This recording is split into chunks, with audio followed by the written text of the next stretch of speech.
கர்த்தர் தமது ஜனத்திற்கும் தமது பரிசுத்தவான்களுக்கும் உயிர்த்தெழுந்த இயேசு வந்து வீட்டிற்கு உள்ளே கதவுகள் பூட்டியிருக்கையிலே சொன்னார், சமாதானம் உண்டாவதாக. இயேசு அடிக்கப்படுவதற்கு முன்னாடி சொன்னாரு, உலகம் தரக்கூடாதும் உலகத்தால் எடுக்கக்கூடாதுமான சமாதானத்தை உங்களுக்கு வைத்து போகிறேன். கர்த்தர் தமது ஜனங்களுக்கும் தமது பரிசுத்தவான்களுக்கும் சமாதானத்தை கூறுவார், அவர்களோ மதிக்கேட்டுக்கு திரும்பாதிருப்பார்களாக. அவர்கள் ஜனங்களாக இருக்கலாம், பரிசுத்தவான்களாக இருக்கலாம். கர்த்தர் கூறின சமாதானத்தில் நிலைத்திராமல், அவர் போதித்த பிரயோஜனமான போதனைகளை நிலைத்திராமல் அவர்கள் மதிக்கேட்டுக்கு திரும்பி விட்டார்கள் என்றால் அதற்கு பேர் தான் துன்மார்க்கம்.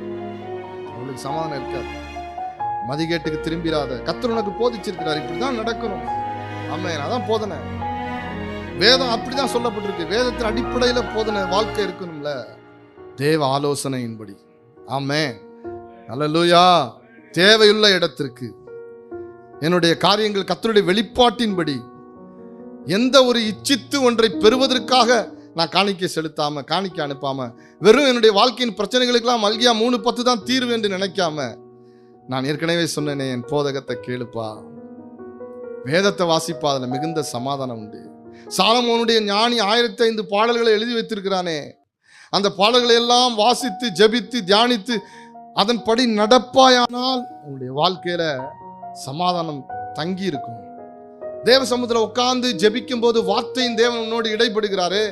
அவர் பிரயோஜனமானதை உனக்கு போதிக்கிறாரு. அவரோடு நீ பழகும் போது அதனால உனக்கு சமாதானம் உண்டாகுமே, இடரல் வராது. அவரோடு பழகும்போது கர்த்தர் சொல்லுவார், அப்பா உங்கூட நான் பழகணும், உனக்கிட்ட பழகும்போது இந்த காரியங்கள்லாம் எனக்கு இடிக்குதுப்பா, இந்த இருளை உன்கிட்டேருந்து எடுப்பதற்கு ஏதுவா என் வெளிச்சத்தில் வான்னு சொல்லும்போது, அவரோடு பழகும்போது என் வாழ்க்கையில் சமாதானம் வருது. இத்தனை பேருக்கு நான் பேசுறது புரியுது?